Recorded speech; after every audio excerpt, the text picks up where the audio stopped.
Hey everybody, it's us again with yet another awesome vlog for you. This time we are doing the Lego movie. I cannot avert my eyes. I can't do it! No. Yeah, we are doing the Lego movie, which has been getting a lot of hype over the last year when it got announced. Yeah. So, first of all, if you guys have seen our spoilers, or our Other vlogs, we'll point this out again. Spoiler alert. Go see it and then come talk to us. It's okay. We'll wait. No, we won't really wait. That's the fun part, because you guys get to press the pause button, and that means, we're here and we're waiting. Or you just don't care and you want to watch this anyway to know if it's any good. Pretty much. So with that said, spoiler alert, we have covered the bases, Alex. Now, let us get into it. I don't really see a whole lot of purpose in talking about the plot. There's a basic plot to it. You're right. It's a pretty almost non-consequential thing, but the basic story premise is there's this average, ordinary Joe Lego block man. He's a construction worker. And out of nowhere, this girl Lego shows up. Yeah, he's apparently the chosen one, and or the way they call it is the special. The special, yeah. And basically, there's this tyrannical boss man. This whole thing kind of starts with this great fantasy sequence. It's like yes, there's this tyrannical business leader. He wants everything literally called President or Lord Business. Yes, and he just wants everything nice and organized and in order. And when it isn't, he's freaking out.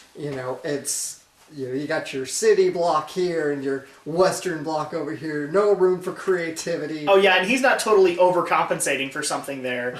not with wearing these giant 3-foot boots and then this totally I am not an evil overlord hair or Viking helmet. Yes. No, I wouldn't even go there. I'd go he looked like freaking Galactus from the Marvel universe. I am devourer of planets. That's the funniest part about it. He's very orderly. He craves order, and then you look at his overlord outfit, and you're like, that is everything except orderly. Kind of ironic. Exactly. So the girl who kidnapped our protagonist, Evan, as is named. Evan or Emmett? Emmett. Sorry, Emmett. Yeah. Emmett. So it's like we should totally remember it. I mean, they literally had a name tag on this guy yes. for the majority of the movie. So it's oh, we know your name is Emmett. That way we can't forget you. So Emmett stumbles one day into this weird pile, and there's this special block that gets stuck to his back. Yes. What was it? The piece of the resistance? Yeah, the piece of the resistance. Piece de la resistance, I guess. This requires a little bit of explanation. The artifact that Lord Business has found is the ultimate weapon known as the Kraggle. And so this piece of the resistance is supposed to stop the Kraggle from doing its job. Yes. To which, at that point, we are introduced to a wonderful Liam Neeson, who they really should have just dug out the Taken references. They really should have, because this is what his character was built as. So Liam Neeson is this good cop / bad cop. That's literally his name. Good cop, bad cop. And he's kind of got this whole rotating face. It reminds me of one of the characters in The Nightmare Before Christmas, the way he had that rotating face.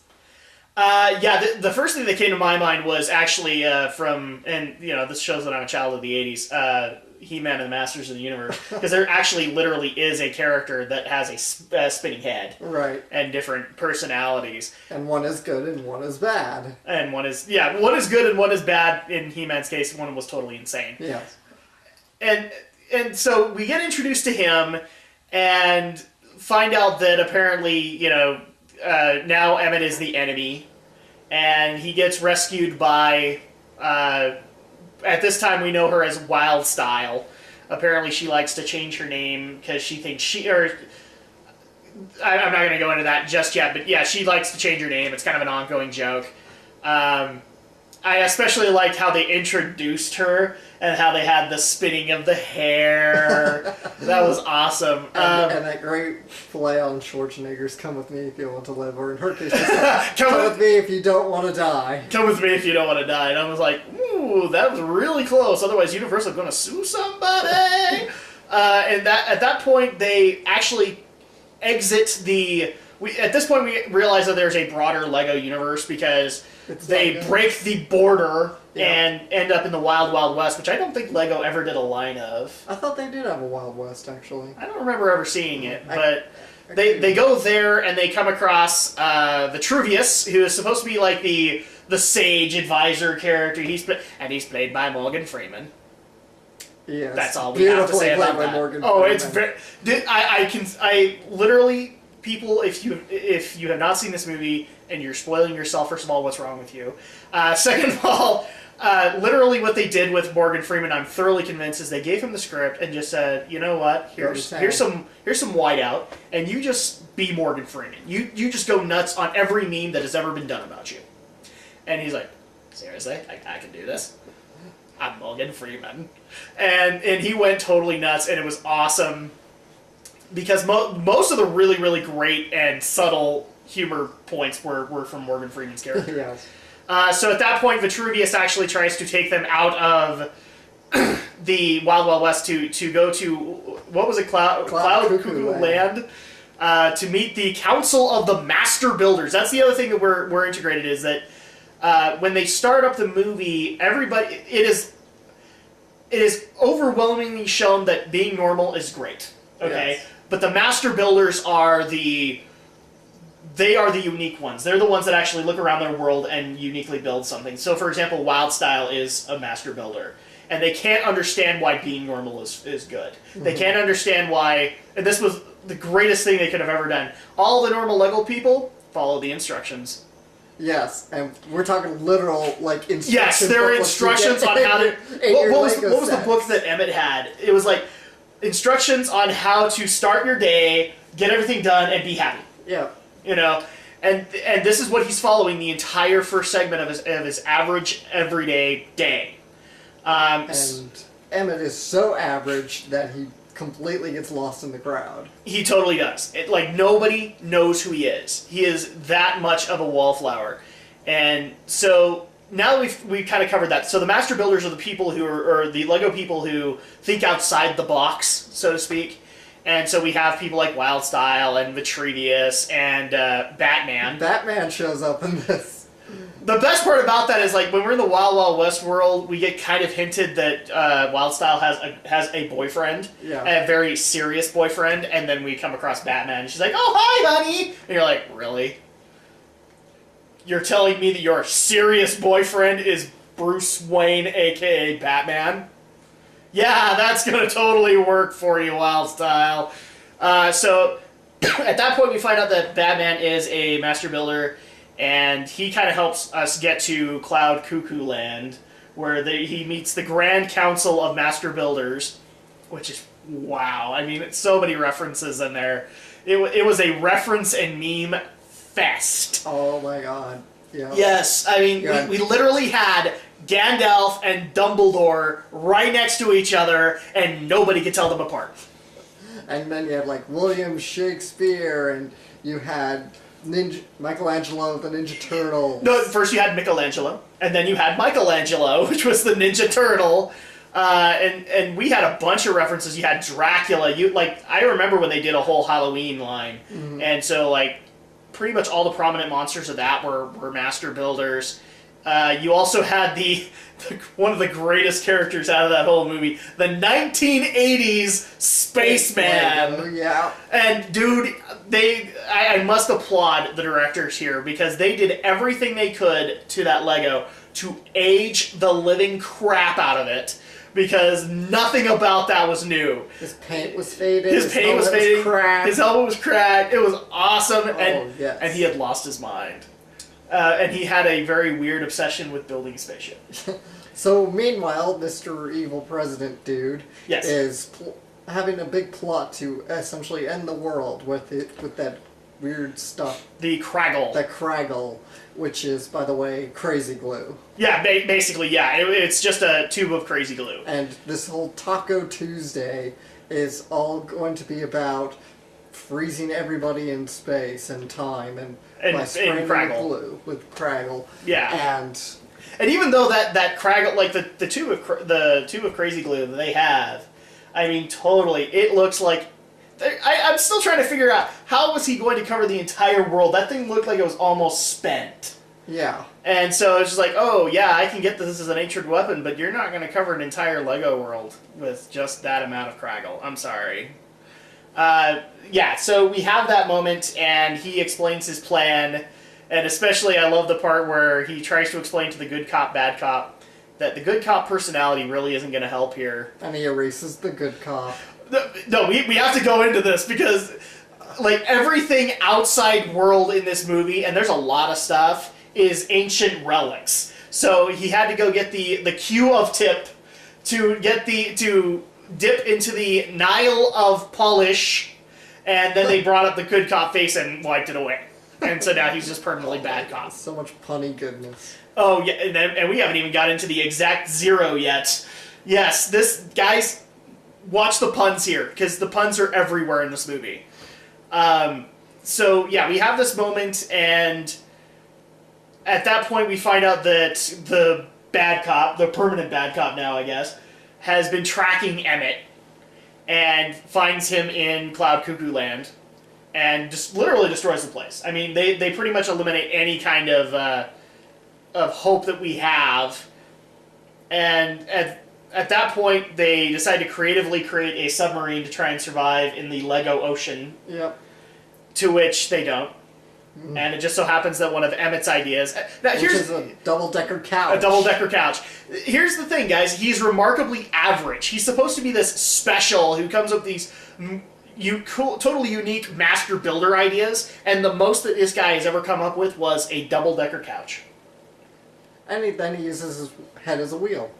Yeah, exactly. I mean, this is the most ideas that Emmett ever comes up with in the movie. Well, until later. And let's also make this clear that they know pretty early on that he's really not special. No, he's remarkably average. It's not going to be like it's not like a lot of other movies which have that big reveal that everybody's... I actually like how they revealed it in this movie, where Wildstyle is like totally ogling over him, and then all of a sudden she's like, "What's your favorite song? Everything is awesome." What's your favorite this? And it's all the memes that everybody in Lego World likes. And then she's like, oh, crap. Because then at that point we realize, oh no, he's not special in any way, shape, or form. He's just, wallflower. And while on Cloud Cuckoo Land, he actually tries to give a rousing speech, and for like a lot of other rousing speeches, he starts on all his negatives. I'm not the smartest, I'm not the brightest, I'm not creative. It ran pretty long, too. And it totally because he's going to go into that but it backfires on him quickly, and everyone just says, whatever, we're good. Exactly. They're all leaving at that point.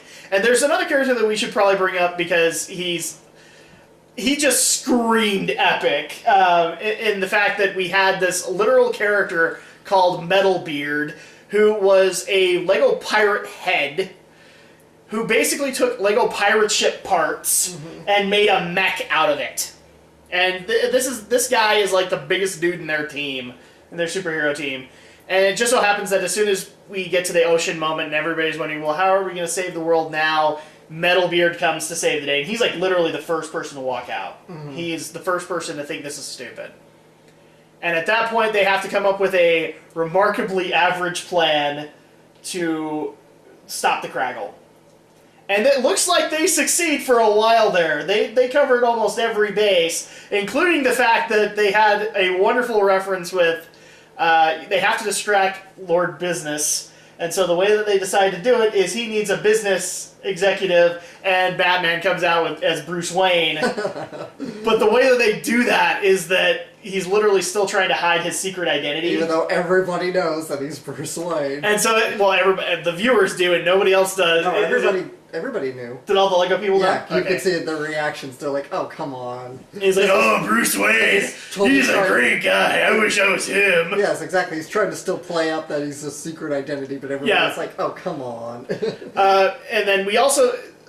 I should also point out that we had another character introduction of Unikitty, who is just basically one of those Hello Kitty Legos. She reminds me more of like My Little Pony. Something like that. She was supposed to be one of like the cutesy Lego sets. Yeah. And she is pretty much every YouTube Nyan Cat meme ever made, where she's supposed to be cutesy and cuddly and all that, and so she's become part of the team. So we have this plan unfold, and it looks like everything is going to succeed until the very last moment, and it doesn't. No. It all falls apart like usual action movie tropes do. And at that point is when we find out that they keep on saying that there's this prophecy of the special, and he's going to bring the block of the resistance is that what it is? The cap of the resistance or something like that? It's literally the crazy glue cap, guys. It really is. We find out that really it's one of those moments where Emmett needs to discover the heart of the cards kind of thing.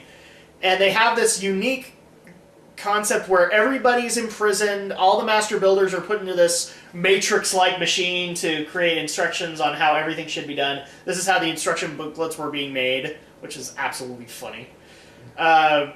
And so Emmett's solution to all this, in order to save everybody from being blown up, because it's evil villain time and he has to blow up his building, he decides to just jump out the building and, in order to disconnect the giant 9-volt battery that is going to be powering this this computer counting down from 100 Mississippi.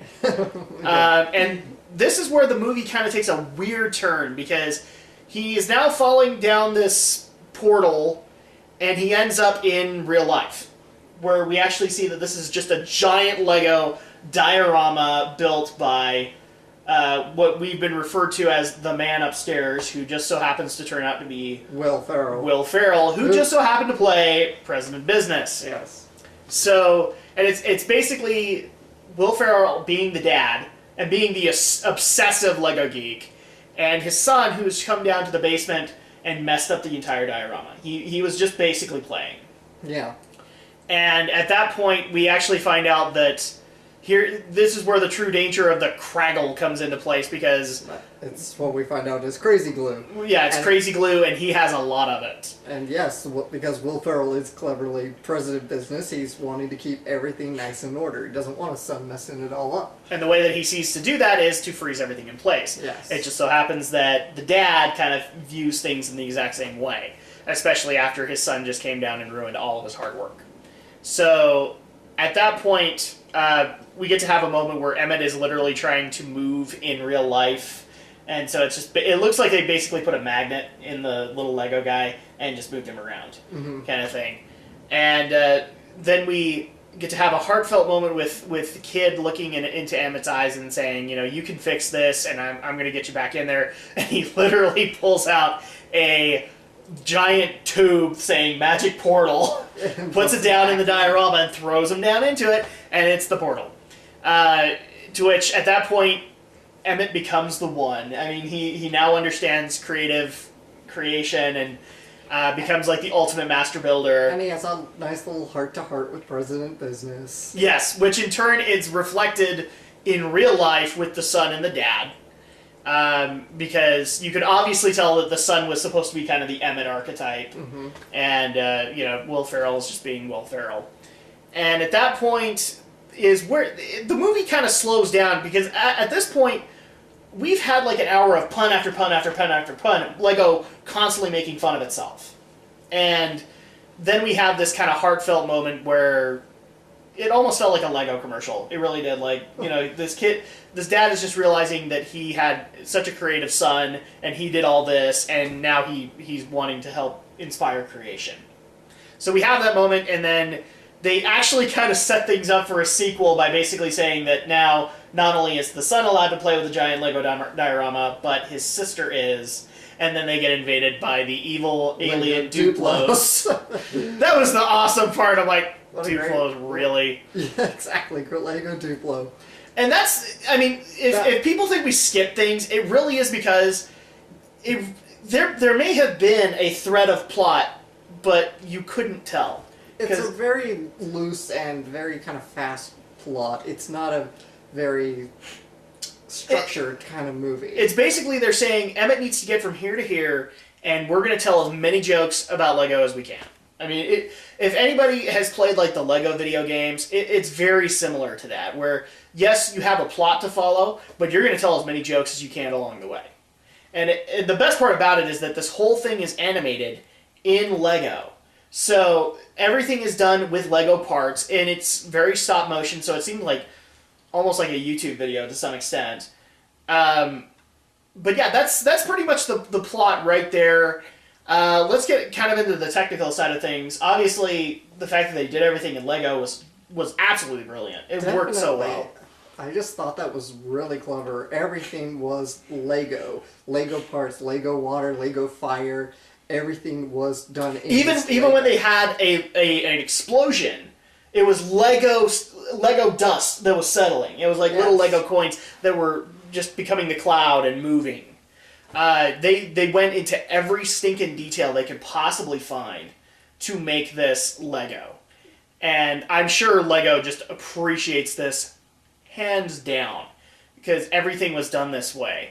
Obviously, the real life stuff is not. I mean, there's actual live action in it. Yes, and I do love the fact that these ancient relics are not Lego, because they are outside world stuff. So like, there's literally the Cloak of Bandaid, which was a Band-Aid. And then you had we mentioned the Q-tip and the nail polish remover, and obviously the crazy glue. Mm-hmm. And the fact that the cap was the thing to stop it all. Yes. Which was absolutely hilarious. So that was a really great concept here. There really isn't much to say about the cast, guys, because the cast had a few nice spots here and there, but a lot of the people we found were not... It didn't look like they were fairly well known. So they were coming in to do voices, and they did a great job. I mean, the standout people were obviously Will Ferrell for playing President Business, and he just hammed up that role like Will Ferrell knows how to do. Definitely. Morgan Freeman is... That's why I think in a lot of cases, like the boots and the Overlord helmet had to have been Will Ferrell's idea. Then you had Morgan Freeman, who totally hammed up as Vitruvius. I especially love this. There was a meme moment where they have this point where Vitruvius is about to die, and he tells Emmett, he basically gives that whole thing, oh, you're totally special because you're special, Emmett, not because there's a prophecy. He literally looks he looks Emmett in the eye and goes, you know that prophecy? I made it up. I made it all up. And then they have it literally come back as a ghost. They literally put like a Lego ghost on top of his head, and he says this following thing. All you need to do, Emmett, is believe. I know that sounds like a crazy cat poster, but it's true. And they refer to it 10 minutes later in the real world, where Emmett is looking at a cat poster that literally says, believe. And it starts talking in like YouTube animation. Yes, definitely. So that was absolutely awesome. It's the exact same line, and that's what inspires Emmett to start moving. So, and then obviously Liam Neeson did a great job as the good cop and the bad cop. Mm-hmm. But like I said, they totally missed an opportunity with having him just do a bunch of... There was literally a moment where Emmett has escaped from the good cop, bad cop, and he literally could have just said, just you wait, Emmett. I will find you, and I will kill you. And he could have had that total Taken reference, and they never, ever did it. Yeah, what was funny, though, I don't know if you caught it, but they even had a Air Force One reference. Oh, they totally did. It was awesome. Yeah, he said, even though it's not Harrison Ford, it's Liam Neeson saying it, but still, he says, get off my train. Yes. Which is so funny. I love that. And also all the bat puns were hilarious because of Batman. Wow, if Batman can't see you for who you are, then he truly is blind as a person who can't see well. And they literally could have said blind as a bat, and they went out of their way to say no, that we're not going to do it that easy. Obviously that's really all we can go into, like, with the cast, because a lot of people are fairly unknown. I saw Will Arnett was playing Batman, and I think he's taken the role a couple of times, but the cast, I gotta say, just every one of them, hands down, great. Good job. Definitely. And here's the thing, too, is that I'm not saying that in the sense that they kept things serious. They knew what they were walking into, and they hammed it up. Yeah. Everything was hammed up, and it was awesome to watch. So, aside from that, Alex, what do you think was like the best part of the movie for you? Definitely the cast is what sells the movie, yes. Because they all do have such great over-the-top performances, and it is such an over-the-top movie that you just ask of it, you know. I love the Unikitty because she is that little My Little Pony clone. Yes. And so cute, but she also has that sort of evil stuff. Like, yeah, they like subdue the evil side, and then at the very end they say, you know what, just let her go. Must think positive, I'll screw it. Oh, screw it! And then she's like becomes super powerful because she's angry now. Yes. So you have a lot of those moments. And the animation is just great. I love that the way it is animated to look like Legos in motion. And a little bit of stop motion. I'm gonna assume this is probably computer animated. Oh, probably a lot of it was. And then, I mean, you obviously had the Lego stop motion, but you also had the face movements to make people smile and all that. You even had the fast motion kind of Lego building that you always see in commercials. Yes. Where kids will like build them in 2 seconds flat because of speed up photography. Yeah. Yeah. Just great. I love it. You know. I also especially like how they did that in some cases. Like, for example, when President Business would go and get his massive boots of doom, they literally made it like he was walking into his office and it was a long walk and then oh look, giant boots, and then he has to walk into a hangar and get his evil. They had to replace his businessman wig with the Overlord helmet, and so everything was done, yeah, like somebody had stop motioned everything there, and it looked so great. No major problems with it.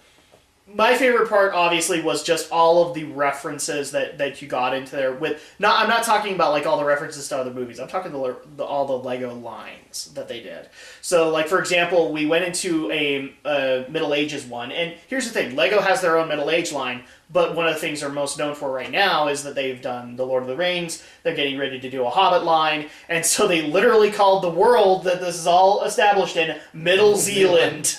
And I love that concept. It was absolutely hilarious to watch. Also, the other part I loved about every world is that you only get to see it in 2 or 3, but they have giant text saying where you are. Yes. So when they go into a Wild West area, it's the Wild Wild West. Then they go to the Middle Ages and it's Middle Zealand. And then you have Cloud Cuckoo Land. So all of it is just announced.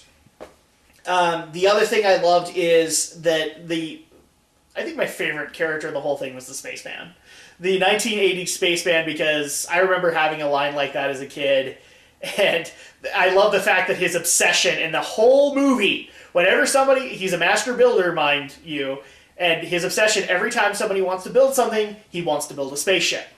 And everybody finds a reason for him not to build a spaceship, until the end. When he finally gets to build a spaceship. You mean, I get to build a spaceship? And the spaceship is like the most awesome thing ever. And he gets to have his moment in the sun. And it's the greatest thing to watch, especially considering, you know, how long that toy line has been. And like we've said, they've had Pirates of the Caribbean, but they've also had a pirate line. They've had Middle Ages line, plus they've had Middle Earth. They've never done anything with the space line. They've done Star Wars and Star Trek, but nothing has ever mirrored it. So the fact that they had classic Spaceman, and he was building a spaceship, total awesome right there. I mean, that was one of the greatest moments of the movie for me. That and when Emmett unlocks the heart of the cards and comes back to the Lego world, and he's Neo, and he can see the code, and the first thing that he constructs is just this gigantic robot construction menace. And that's the first thing that could come to my mind. I actually thought literally we were going to get like a giant robot. What did he call it? The bunk bed couch. I thought we were going to get a giant robot of that, because that was like the only idea he ever came up with in the entire movie. So overall, Alex, you know, we've been going on the positive stuff here. What was something that you didn't like about Lego the movie, or the Lego movie? There honestly wasn't much I didn't like about it. I really just found the whole thing enjoyable. Yeah, it was kind of funny. You were just laughing at everything that happened. It was absolutely hilarious. And especially since the movie just kept you going at that pace. Yes. You know, pun after pun after pun, you were laughing the entire time. You know, I was not expecting much out of this movie, but this is the most fun I've had since I saw Wreck-It Ralph. Very nice. Yes, and I love Wreck-It Ralph. Being the reviewer that I tend to be with this thing, there was actually one problem that I had with it, and it's not a big problem, because again, there really isn't a whole lot of plot to this movie. But the real life stuff took me out of that element, and I think actually slowed down the movie to an extent, where there wasn't too many references anymore. It was all just Will Ferrell yelling at his kid, and that kind of took me out of things. That and unfortunately, I'm kind of a legacy Will Ferrell guy. I'm not. I know I'm going to commit a cardinal sin here, Alex. Mm-hmm. I'm actually going to admit to people, I'm not into the Ron Burgundy or the Talladega Nights kind of Will Ferrell that he's been doing. I love all of his vintage stuff in Saturday Night Live, where I think he was actually tamed a little bit and a little bit more controlled. And when he does stuff like Anchorman, I feel like they take him a little too much off the hinges. And like Robin Williams, I think Will Ferrell's a great comic if you can rein him in a little bit. So that was the only part that I had a problem with. But again, it wasn't a big problem because there isn't a whole lot of plot. So I can't say that this thing slowed down the plot. There isn't a whole lot there. And that's something I do want to talk about a little bit, is the sort of lack of plot. I know there's going to be critics that are going to complain about it, but yes, this is why I actually did kind of like the whole child and the father scene. Okay. I think it puts the whole movie into context why there is no real plot. It's just a series of jokes and vignettes. They make it literally sound like this is just coming out of the kid's imagination. Yes, and that's why I think it's really clever in that way. Which is why this is kind of built on the whole theme of Lego. You know, Lego is like the biggest tool that we all remember as kids as a window into your imagination. And you just got to build whatever you wanted, and you know, I never built anything to do with instructions when I played with Legos. No. I just love the fact that the normal Lego people, that they built everything with instructions. You know, it's almost like Lego's trying to say something to us. Not as bad to build in precise models, but that's what made this movie fun. Is it's all about embracing your creativity with Legos. It's a giant product placement movie, but it works so well on so many levels. Dude, it's giant product placement, but I mean, if you look at the Lego video games that have come out and that have done really, really well, I know to some extent a lot of people will go, well, they're overdone and they're all the same thing. You still go out and buy them. You know, like you may have not bought Lego Batman, but you bought Lego Star Wars. I'm sure you came back when you heard that Harry Potter was getting made into Legos and into a game. So that's kind of the thing that they did. That's what the part that I love about this movie is that it kind of was like the games, where it had kind of a actual progression of events to follow, but it didn't really care how it got there, you know? And so that's why I'm saying it's a nitpick with the father and son scene, just because for me, this movie for like an hour seemed just so totally fast-paced, and then it just slows down to me, and it grinds to a halt when Will Ferrell is being obsessive geek dad, and not even realizing, holy crap, his son built all this. Now, when he realizes that, the pace starts to quicken again. But then you literally have like this 10 to 20 minute moment where Will Ferrell's being kind of a dick, and it's just it's not done very well, at least in my perspective. But that's nitpicking. It really is. So we've gone over the good, we've gone over the bad. What is our overall score of it? I'll probably get flamed for this, but I'm going to go ahead and just give it a perfect 10 out of 10. 10 out of 10. For me, I'm not... unfortunately, I can't be as generous just because there was a moment where I kind of cringed. So at that point, I would give it 8.5 or 9 out of 10. Just because it was that one moment that took me out of it and took me out of the fun. And... I literally think if they took that 10 minutes out and just had nothing but Lego spoofs, there'd be no problem.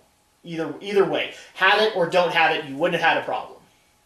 So that's kind of my overall deal. So 10 out of 10, 9 out of 10, and then that's pretty much our review or our vlog of Lego the Movie. Mm-hmm. And I think at this point we can say beyond a shadow of a doubt what our next movie is going to be, because we have been getting requests for it on whether or not we are going to do it. So let's go ahead and reveal it, shall we? RoboCop. We're going to do the remake, but here's the thing. We're going to point this out right here and now. So people can question whether or not we have the right to review it. I'm a child of the 80s. Never was allowed to see the Paul Verhoeven movies. And unfortunately, I was going to go back to them at some point. I just haven't gotten around to it. So I have not seen the original RoboCop movies. You have not seen the original RoboCop movies. This is going to be an interesting one because we can't really compare it to the Verhoeven movies. Yep. So unfortunately, guys, if you're looking forward to us doing that, we kind of can't. Sorry. But in the meantime, that will be for next week. And I guess we are done. This has been our vlog of I want to say Lego the Movie all the time, but it's the Lego Movie. Yep.